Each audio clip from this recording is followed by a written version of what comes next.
Oh, ok. Bueno, las preguntas para este martes son las siguientes. La primera de ellas es hablar sobre los ayunos, sobre el ayuno del 17 de Tamuz. Pero esto se puede expandir a hablar sobre los ayunos menores, porque los ayunos se dividen en dos grupos. Están los ayunos mayores, que son el ayuno de Kippur y el ayuno de Tisha B'Av. Son ayunos que duran todo un día, es decir, 25-26 horas. Y son ayunos que tienen además una serie de restricciones sobre bañarse, sobre relaciones íntimas. Esos son los ayunos mayores. Y en cuanto a exenciones de esos ayunos, es bastante más estricto. Los ayunos menores, que son el ayuno de Gedalia, el día después de Rosh Hashanah, el ayuno del 10 de Tebet, el ayuno del 17 de Tamuz, el ayuno de Esther, si uno está haciendo el ayuno de los primogénitos antes de Pesach, también cae bajo este rubro. Son ayunos medios. Es decir, son solo desde que sale el sol hasta que se oculta. Es decir, 12, 13 horas. Aquellos de nosotros que estamos en latitudes más altas, entonces en el verano el ayuno de Tamuz es bastante extenso, mientras que el ayuno de Tebet, que es en invierno, es bastante más corto. Eh, en este caso solo está prohibido eh, comer y tomar. Entonces, en el 17 de Tamuz, desde que sale el sol hasta que salen las estrellas, hasta Seita Kohabim, está prohibido comer y está prohibido tomar. Yo me puedo lavar las manos, me puedo bañar, todas las demás restricciones de los ayunos mayores no aplican, solo comer y beber. Ahora, en particular, el ayuno del 17 de Tamuz tiene una historia, o sea, la inmensa mayoría de estos ayunos tienen o hacen eco de hechos bíblicos y de hechos rabínicos. Estos ayunos se aparecen claramente determinados en la literatura rabínica, pero hay un versículo en el libro de Zacarías que habla ya de ayunos particulares en los meses en los que caen los ayunos, y el Talmud hace esa conexión. Entonces, posiblemente la observancia de estos ayunos precede a la época rabínica. El 17 de Tammuz es cuando los ejércitos babilonios rompen las murallas de Jerusalén. Entonces, el 10 de Tebet es cuando los babilonios rodean la ciudad de Jerusalén, el primer templo, o sea, la ciudad del libro de los reyes. Y un año y pico después sucede el rompimiento de las paredes. Y va a tomar 3 semanas la conquista calle por calle, cuadra por cuadra de los babilonios hasta llegar al Bet HaMikdash, al templo, el cual arde en el 9-10 de Av, que es 3 semanas a partir del ayuno del 17 de Tamuz.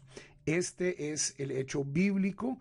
Los rabinos luego hacen conexiones de que en el 17 de Tamuz, por ejemplo, fue cuando los espías, que leímos hace 2 parashiot en Parashat Shlach Lecha, se les anuncia que van a vagar 40 años en el desierto. Entonces, los rabinos hacen, o sea, toman el catálogo de tragedias y de eventos complicados de la historia judía y los disponen en el calendario de ayunos. O sea, estos ayunos vienen a ser una compensación por por estas transgresiones, una memoria de estas transgresiones, o sea, y hay varias. Entonces tenemos toda una serie de hechos históricos que recordamos con estos ayunos. En el caso particular de los ayunos menores, si una persona está embarazada o si está enferma, está exenta de ayunar. Este no es el caso para Kippur y Tisha B'Av. En el caso de Kippur y Tisha B'Av, la persona tiene que estar tremendamente enferma para poder quedar exenta del ayuno de Tisha B'Av o de Kippur. Pero si una persona está incluso moderadamente enferma, eh, y le pesa no comer, no tomar especialmente en el 17 de Tamuz, en el 10 de Tebet, esta persona está exenta. Hoy en día hay una idea, que es una idea originalmente ashkenazí original, de que el periodo entre el 17 de Tamuz y Tisha B'Av es un periodo de duelo. Esto está basado en un precedente talmúdico que dice desde que comienza Av, decrecemos en la alegría.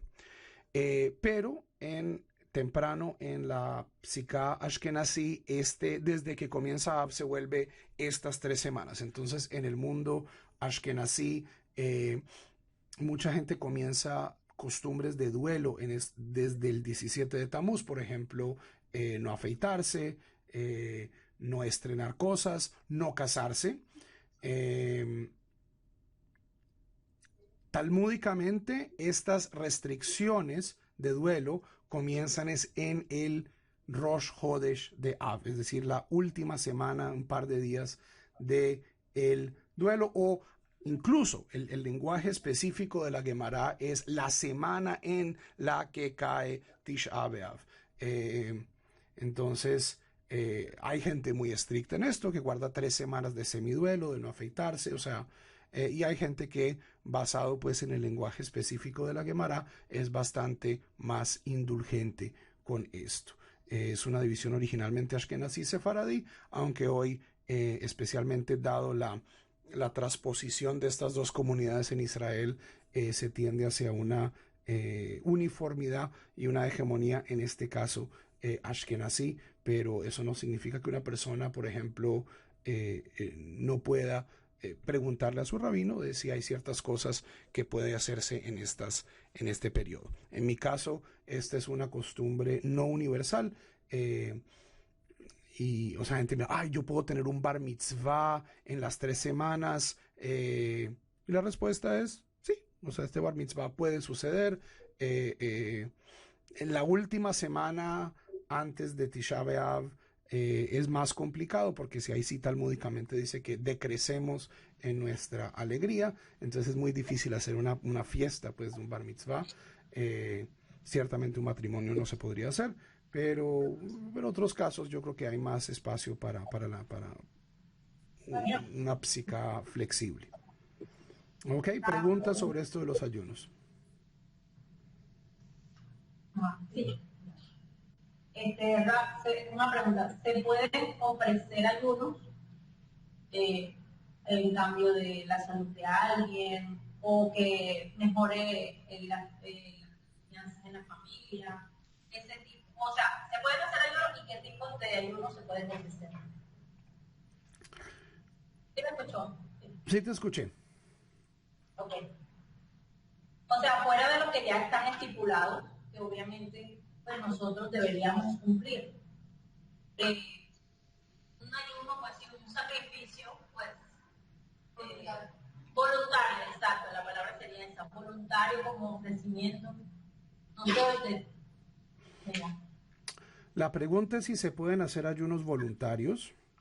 La respuesta es sí. exacto. Hay muchas, hay un precedente muy fuerte de hacer ayunos voluntarios, tanto personales como comunitarios.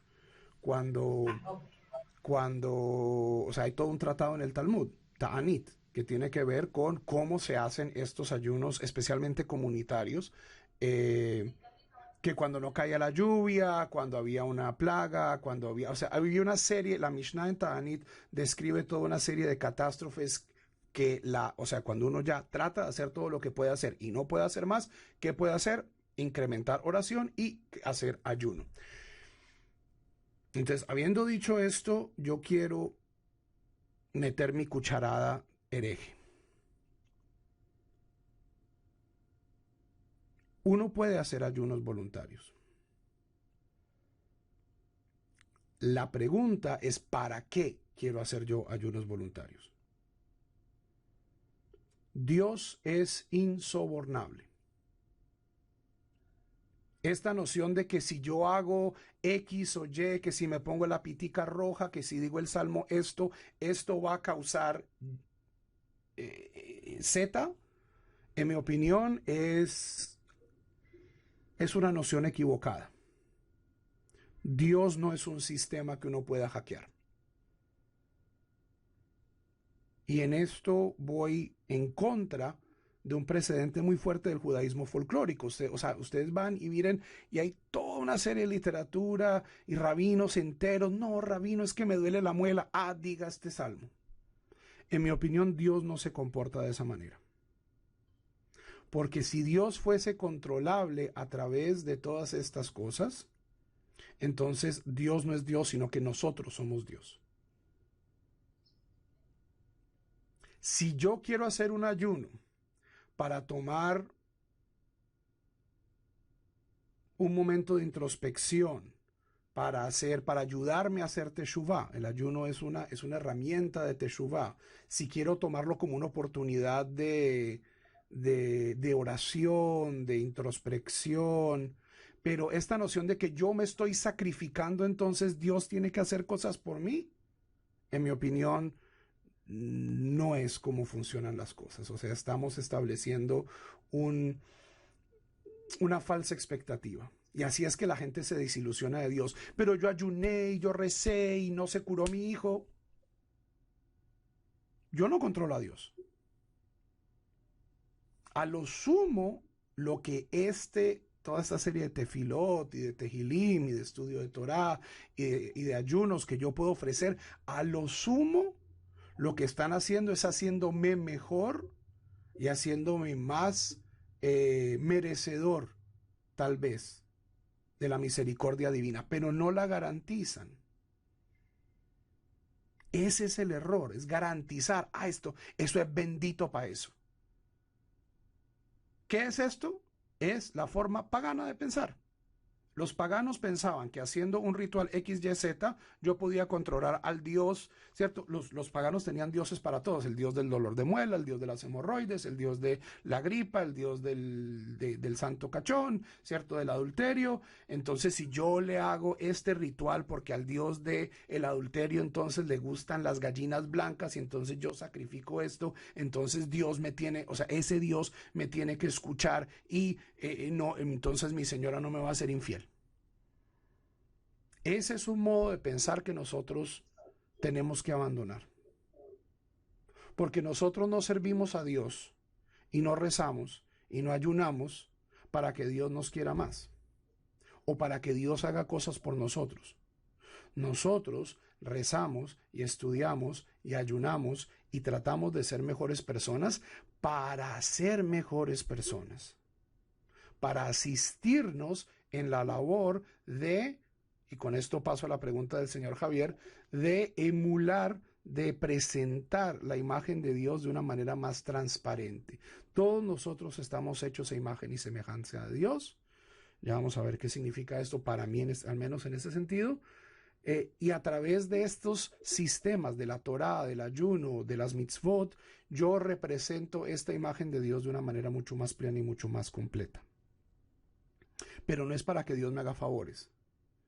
Esta noción de que yo hago cosas religiosas para comprar el favor de Dios es una forma tremendamente primitiva de pensar y tremendamente ineficaz. ¿Por qué? Porque nosotros estamos viendo el mundo a través de los anteojos de nuestra necesidad y de nuestro espacio y de nuestro tiempo. Dios ve el mundo desde la eternidad. Y lo que nosotros estamos pidiendo en este momento, así seamos grandes sadikim, tal vez no sea lo que el mundo necesita. Y tal vez no sea lo que Dios necesita que pase en el mundo. Entonces, si yo genero esa manera de pensar interna, de que yo hago mitzvot, de que yo hago rituales para que Dios me beneficie, yo voy a acabar, o sea, se vuelve una relación comercial con Dios. Ah, Dios, tú no me curaste, tú no me hiciste parnasá, entonces yo para qué creo en ti. Y ese no es el punto es estar en relación con Dios y tratar de representar la divinidad de Dios en el mundo. Pasando con esto a la pregunta del señor Javier. ¿Qué significa en Génesis número 1 que Dios, que Dios nos crea Betzalmeinu Kidmuteinu, en nuestra imagen y semejanza? Ignoremos por un momento, esta cuestión del nuestro imagen y semejanza, hay muchas formas de leerlo, en el Midrash se lee de muchas formas. Mi forma central de leerlo es que esto es el plural majestático. Los reyes por lo general se refieren en sentido en plural, en la primera persona plural. Esto era común también en las fuentes antiguas. Los reyes decían nosotros. ¿Cuál nosotros? Es solamente un rey. ¿Qué significa a imagen y semejanza de Dios? En el mundo antiguo, esto era leído de una manera tremendamente literal. Es decir, la gente pensaba que Dios era un ser humano. O sea, que Dios se veía como un ser humano, se leía físicamente. Y esto sobrevive, esta manera de pensar sobrevive incluso hasta el siglo X de la Era Común. ¿Y quién es el que derrota esta idea de manera, es posiblemente la única victoria religiosa del Rambam? Fue convencer a la totalidad del pueblo judío de que Dios, para representar la idea de Dios de una manera más completa, no puede ser material, y por lo tanto todas las lecturas de Dios como cuerpo, ¿cierto? La Biblia habla de la mano de Dios, el pie de Dios, los ojos de Dios, la nariz de Dios, la boca de Dios, el corazón de Dios. Todo esto es lenguaje metafórico, todo esto es un lenguaje alegórico. Pero había mucha gente, no voy a decir los grandes rabinos, pero la gente del común, el israelita de a pie, pensaba que Dios era un ser humano, un gigante inmenso que vivía cósmicamente más allá de los cielos y que controlaba de cierto modo el mundo. Así era que se leía Betzalmeinu Kidmuteinu. Imagen y semejanza en la antigüedad se refería a una semejanza física. Ha habido otras teorías. El Rambam, por ejemplo, en Moreh Nevuchim, es el primer capítulo de Moreh Nevuchim, primeros 2 capítulos de Moreh Nevuchim, la primera parte de la Guía de los Perplejos, capítulo 1 y 2, es directamente esta pregunta. ¿Qué significa que los seres humanos estemos hechos a imagen y semejanza de Dios? Significa que Dios es primordialmente intelecto y los seres humanos tenemos intelecto. No es un intelecto tan desarrollado como el de Dios, pero es la misma función, es autoconciencia.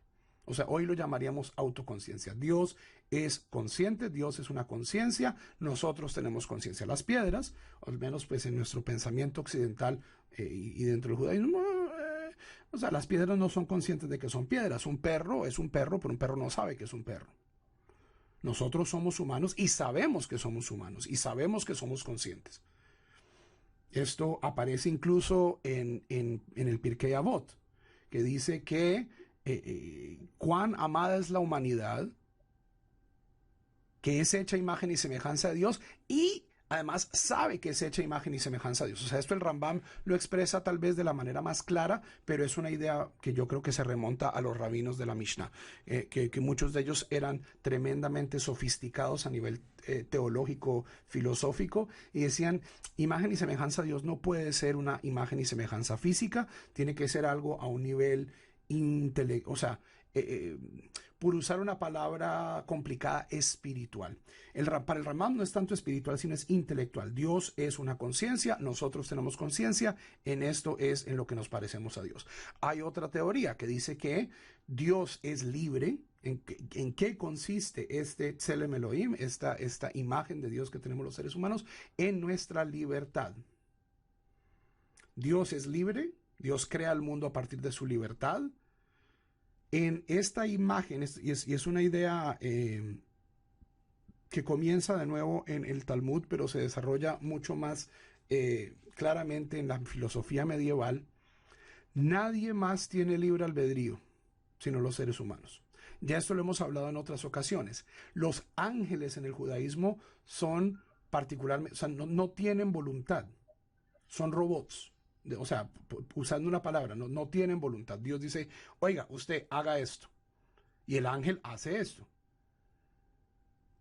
Sea lo que sean los ángeles. No vamos a hablar aquí, o sea, yo tengo una idea muy particular de qué es lo que significa la palabra malaj, pero incluso en el Talmud existe esta noción de que un ángel no tiene libre albedrío.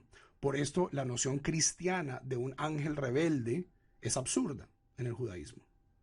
Es contradictoria con el judaísmo. ¿Por qué? Porque la única criatura en la visión hebraica del mundo que tiene la capacidad de rebelarse, de desobedecer, es el ser humano. Y en esto consiste la imagen de Dios. Es como Dios es libre, el ser humano es libre. Esto también es presentado por el Rambam, pero... O sea, para el Rambam principalmente la respuesta es intelecto, pero también el intelecto conlleva una capacidad de libertad.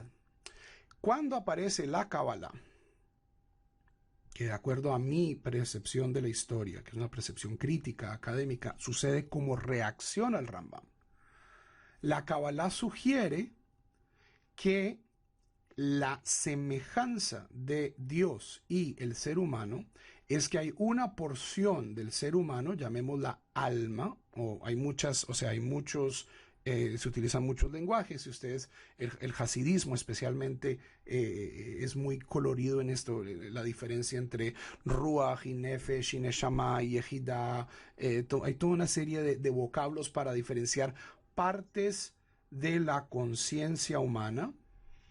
Y dicen, estas partes de la conciencia, el alma del ser humano es una parte de Dios. Es un fragmento de Dios.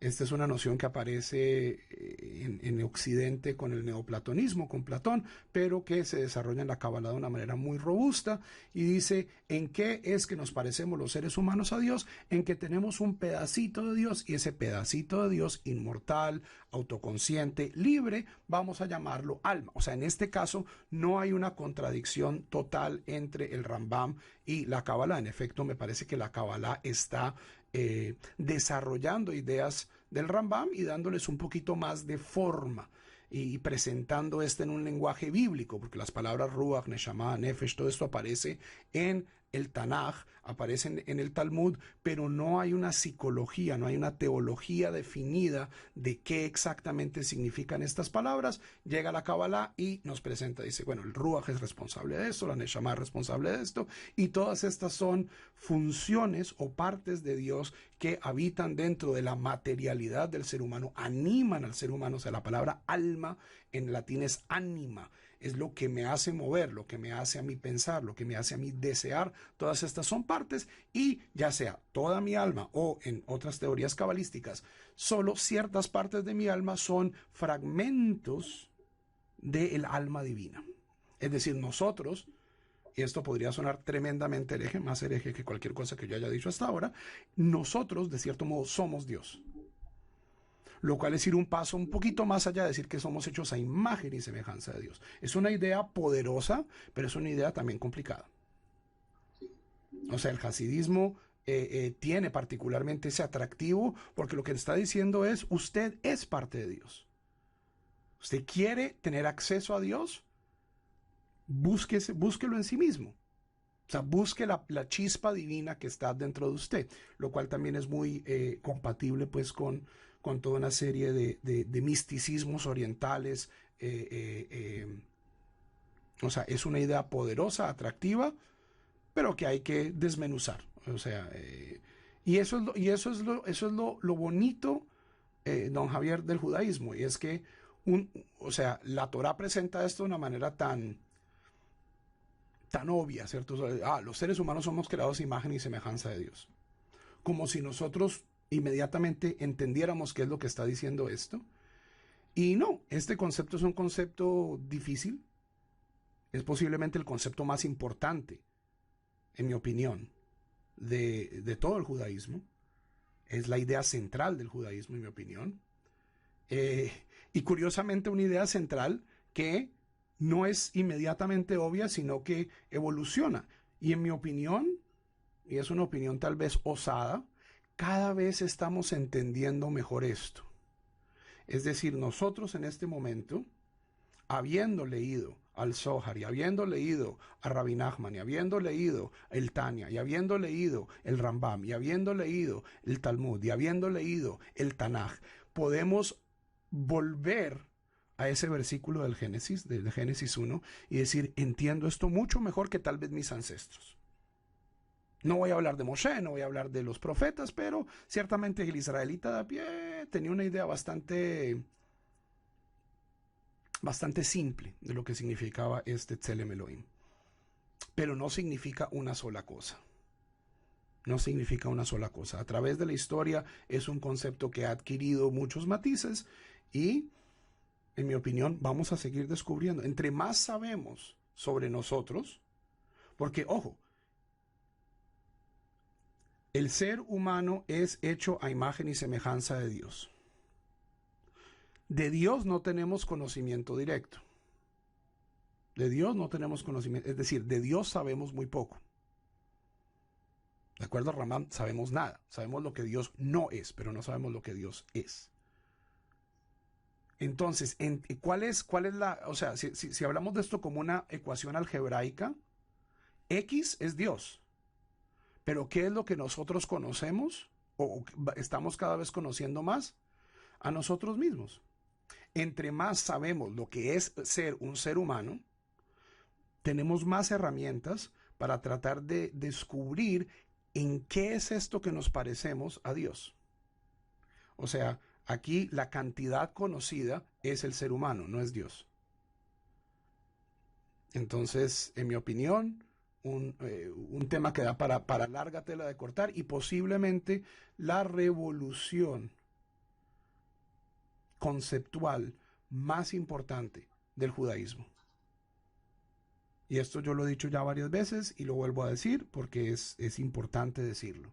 En el mundo antiguo, todas las culturas poseían una certeza santificada en sus textos, por sus sacerdotes, por sus ritos, de que ellos y solo ellos eran descendientes de los dioses o del dios. Había culturas que ya estaban encaminándose hacia el monoteísmo, por ejemplo en Egipto, durante el reinado del faraón Akenatón. Pero esa antropología era limitada, o sea, no era una teología, era una antropología, era yo, mi tribu, somos los verdaderos seres humanos, todos los demás son bichos. Y por lo tanto yo tengo el derecho, el deber de conquistarlos, dominarlos, enseñarles a cómo ser un ser humano. Los egipcios, los sumerios, los mesopotamios, los griegos, los mayas, los comanches. O sea, es una idea común a todas las culturas de la antigüedad hasta el día de hoy. Si usted le pregunta a la inmensa mayoría de las culturas, ¿cómo se llama a usted en su cultura? Van a decir, nosotros somos la gente. La palabra Deutsch viene de Teut. Teut es la gente. Entonces, ¿quiénes son los alemanes? O sea, ¿qué significa alemán en alemán? Significa la gente. ¿Qué significa egipcio en egipcio? Significa la gente. Eso quiere decir que la gente que no es egipcia no es gente.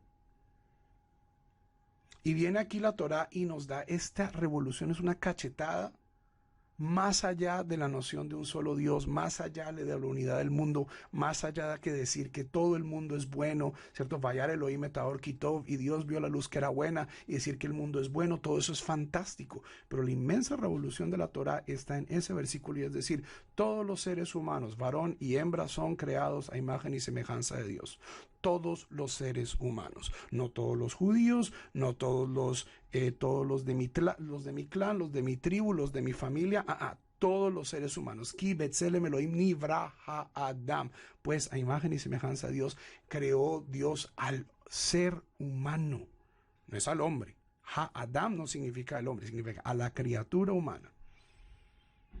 Entonces es una revolución. Y ya que estamos cortos de tiempo, paso a la tercera pregunta sobre el nombre de Dios. Hay muchos nombres de Dios. hay que comenzar con esto. La Torá utiliza varios nombres de Dios. Utiliza lo que se conoce como el Shema Meforash, el nombre sagrado, Yud Hei Vav Hei, el tetragramatón, en griego tetra es 4 gramos, grama es letras, entonces el nombre de 4 letras, Yud Hei Vav Hei, pero también está la palabra Elohim, está la palabra Shaddai, está la palabra El, está la palabra Tsebaot, todos estos son nombres de Dios. ¿Cómo sabemos que son nombres de Dios? Halágicamente, porque si nosotros escribimos ese nombre, nos dice la halajá, ese pedazo de papel ya no podemos destruirlo. Este pedazo de papel adquiere santidad, tiene que ser depositado en una geniza. ¿Ok? ¿De dónde vienen estos nombres de Dios? Muchos de ellos, y esto les va a sorprender, provienen de antiguo. Y no estoy hablando de la Torá, o sea, la Torá no nombra a Dios. Los seres humanos sabían cuál era el nombre de Dios antes de que Moisés diera la Torá. Y muchos de esos nombres que eventualmente el pueblo de Israel acaba utilizando para referirse a Dios son nombres que tenían otros usos antes. Posiblemente el más complicado es El, Aleph Lamed. El, que es uno de los nombres más comunes de Dios, aunque no es muy común, o sea, es muy común como parte de nombre, ¿cierto? Gabriel, Mijael, Eliahu. Pero, o sea, no es el nombre más utilizado en la Torah o en el Tanaj. Él era el nombre de uno de los dioses del panteón cananeo. Era el dios padre, el dios barbado, ¿cierto? El dios anciano. Hay varios arquetipos de dioses. Está el dios guerrero, ¿cierto? Thor, Marte, está el dios anciano, ¿cierto? El dios sabio, está la diosa sexy, o sea, toda una serie de estereotipos que se repiten en muchísimas culturas.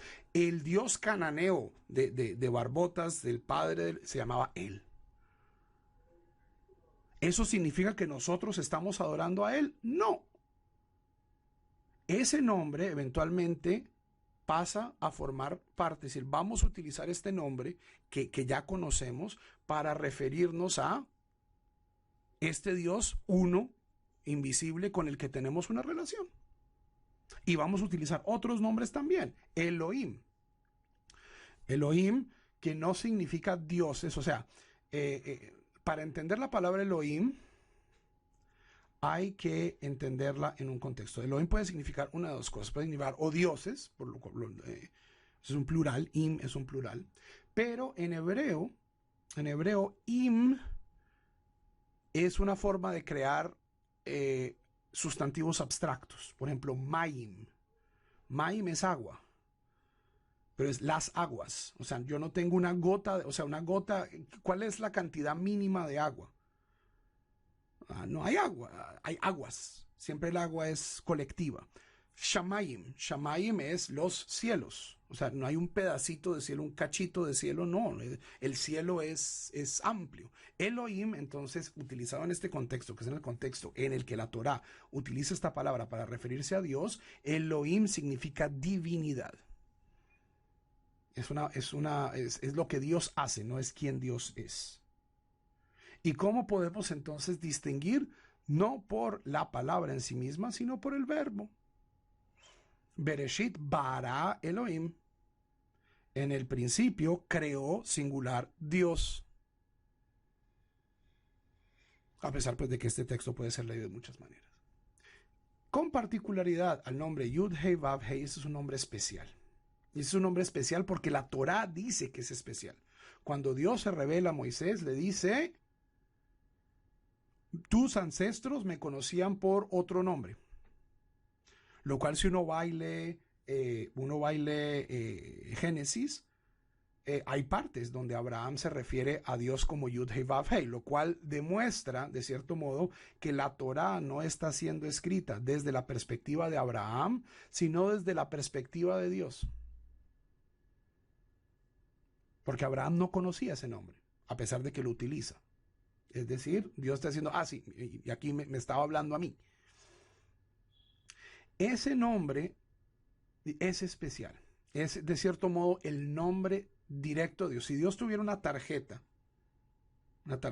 profesional, diría Yud Hei Vav Hei, es el nombre de Dios. Yo me llamo Juan, tú te llamas Henry, ¿cierto? Yadiri, todos tenemos nombres, es el nombre de Dios. ¿Qué es lo que yo hago? Yo soy rabino, yo soy educador, yo soy maestro, es mi trabajo. Entonces el otro es electricista, el otro es artista, el otro es pintor, el otro es entrenador de fútbol. Elohim es lo que Dios hace. Yud Hei Vav Hei es quien Dios es. Desde muy temprano existe una noción, está en las 10 sentencias, lo que los cristianos llaman los 10 mandamientos, de que este nombre no debe ser tomado en vano. Esto no significa que no debe ser pronunciado. En el mundo antiguo este nombre se pronunciaba claramente se pronunciaba. Pero era una pronunciación que era hecha dentro de un contexto particular, era hecha por sacerdotes en el templo o en el Mishkan, como parte de una ceremonia, en este caso la ceremonia de la bendición de Birkat Kohanim, también en el contexto de Yom Kippur. En la época del segundo templo, donde ya no había un arca de la alianza, ¿cuál era el ritual central de Yom Kippur? El gran sacerdote entraba en una nube de incienso a un cuarto vacío. De ahí, o sea, el cuarto donde debería estar el arca de la alianza, entraba a un cuarto vacío y decía el nombre. Y todo el mundo afuera oía el nombre y se postraba. ¿Cuál es exactamente la pronunciación de este nombre? No sabemos. ¿Por qué? Porque las vocales no son inventadas en hebreo, sino hasta el siglo X de nuestra era, por los sabios masoretas de Tiberias. Los punticos que tienen las vocales, eso se lo inventan eso tiene 10 siglos, lo cual es bastante más joven que la Torá.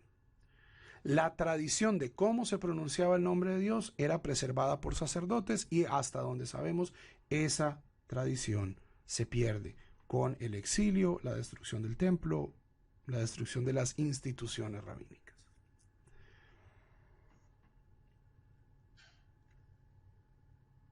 No obstante, desde antes incluso de la destrucción, había ya especialmente cuando comienza la institución de la sinagoga. La sinagoga es una institución revolucionaria. La palabra sinagoga no aparece en el Tanaj. La única institución religiosa autorizada que aparece en la Biblia hebrea es el Templo de Jerusalén.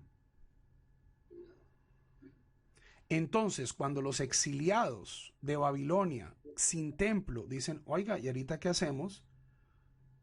Y comienzan a hacer sinagogas, casas de reunión y comienzan a estudiar Torah, surge la pregunta, ok, no estamos en el templo, el nombre de Dios solo puede ser pronunciado en el templo, pero la Torah está llena del nombre de Dios.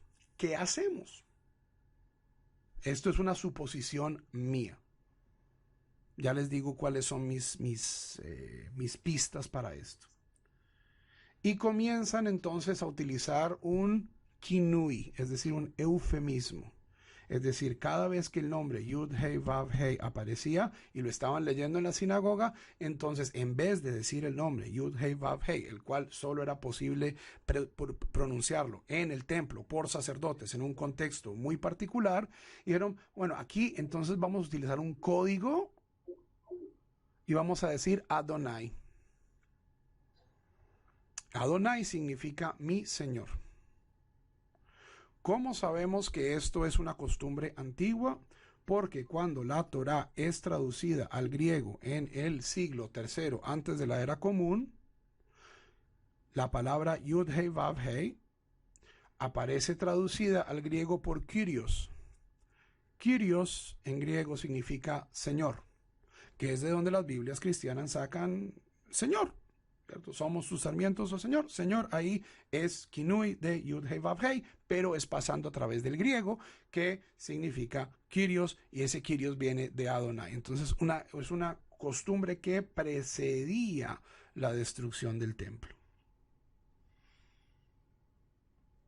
¿Ok? Y era una forma de las sinagogas de resolver esta paradoja de queremos leer Torah, queremos estudiar Torah, queremos rezarle a Dios, pero no sabemos si es lícito o no para nosotros utilizar un nombre que hasta este momento solo se ha utilizado en el templo. Una vez el templo es destruido, una vez las castas sacerdotales, especialmente la casa de Tzadok, que eran los sacerdotes más importantes, especialmente en la época del segundo templo, son dispersos, son exiliados, se pierde esa capacidad educativa dentro de los Kohanim. Entonces, el único kinui que sobrevive es Adonai. Y esta palabra, Yud-Hei Vav-Hei, pasa definitivamente a ser pronunciada como Adonai. ¿Ok? ¿Cómo no debe ser pronunciado? Y con esto termino, pero es importante. Jehová. Jehová. La palabra Adonai, si yo le pongo vocales, tiene las siguientes vocales. Hataf Patach, Holem y Kamatz. ¿Cierto? E-O-A. Había Biblias que tenían una extraña costumbre, que era poner las vocales de Adonai con las consonantes Yud, Hei, Vav, Hei. ¿Y qué pasa cuando yo pongo las vocales de Adonai, E-O-A, en Yud, Hei, Vav, Hei? Acabo con la palabra Yehová. Pero esto es un error de los cristianos protestantes que tomaron Biblias masoréticas que no entendían y dijeron, ese debe ser el nombre impronunciable de los judíos, el nombre secreto. Y de ahí es de donde toma este error de que Jehová es la verdadera pronunciación de Yud, Hei, Vav, Hei. Ahora, ha habido críticos bíblicos que dicen, no es así, sino que debe ser escrito de otras maneras. Y todo es especulativo. No sabemos cómo se pronunciaba el nombre de 4 letras. No sabemos. Pero, ¿qué es lo que tenemos? Tenemos un precedente de al menos 23 siglos, si no más. Yo creo al menos 25 o mucho más allá. ¿Por qué? Porque la palabra Adonai ya aparece en el Tanaj.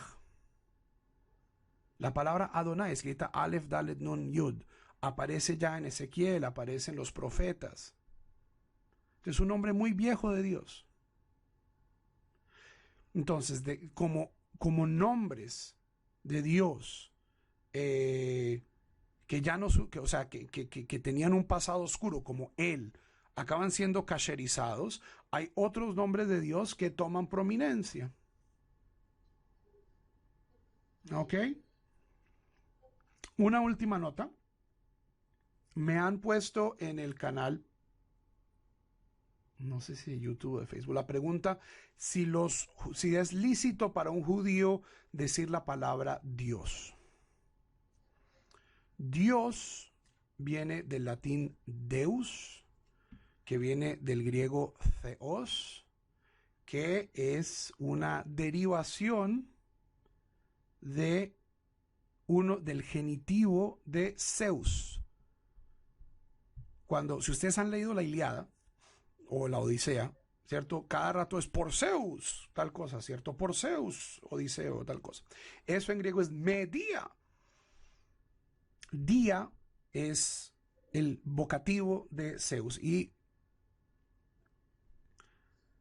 entonces cuando estamos diciendo Dios, entonces estamos usando el nombre de Zeus. En mi opinión, y esto no solo es mi opinión, sino a través de la historia judía, cuando los judíos quieren hablar en la lengua en la que están hablando, de lo que en hebreo es Elohim o El o Shaddai o Yud-Hei Vav-Hei o Adonai, no han tenido ningún problema en utilizar la palabra castellana, inglesa o árabe. Si ustedes leen la guía de los perplejos en árabe, porque está escrita en árabe, o el Kusari en árabe, cuando el Kusari o cuando el Rambam dicen Dios, dicen Allah. Allah. ¿Por qué? Porque la palabra árabe para Dios es Allah.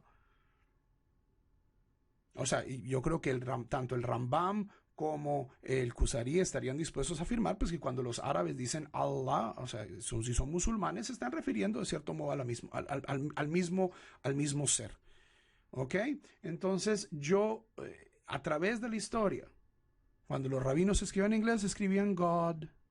Y cuando los rabinos escribían en español, escribían Dios. Había una costumbre, especialmente entre los rabinos que salieron de España, de no decir Dios, porque la S es plural. Entonces decían el dio.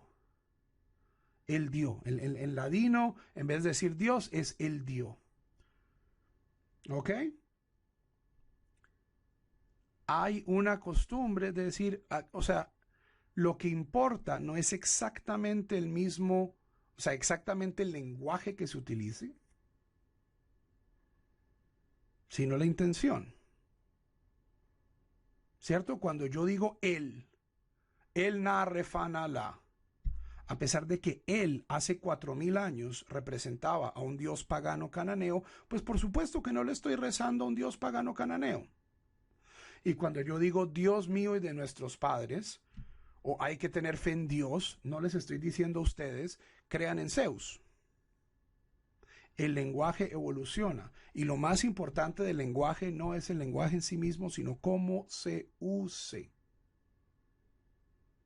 Y esto nos trae de vuelta al tema que hablamos en el comienzo. ¿Qué es lo que define si algo es o no es en el judaísmo un nombre de Dios? Es la manera en que nosotros nos comportamos hacia Él. Si yo escribo esto, ¿lo puedo votar, lo puedo borrar o no? ¿Puedo decir esto desnudo o no? No es la palabra, es lo que esta palabra me hace hacer.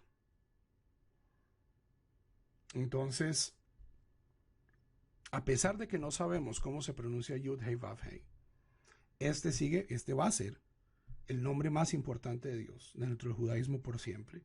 Así no sepamos cómo se pronuncia. Así lo estemos pronunciando mal. ¿Por qué? Porque lo que importa no es si lo estamos pronunciando bien o mal. Esto no es un conjuro, esto no es Harry Potter. El punto de mi tefilá no es decir las palabras bien para que la plomería cósmica me llene de bendiciones. Sino es que cuando yo diga Dios o diga Adonai o lea estas palabras, yo tenga la intención correcta, me esté refiriendo al Creador, me esté refiriendo al Dios. Listo. Y principalmente que esto me haga a mí comportarme como si yo le estuviera hablando al Dios de Israel.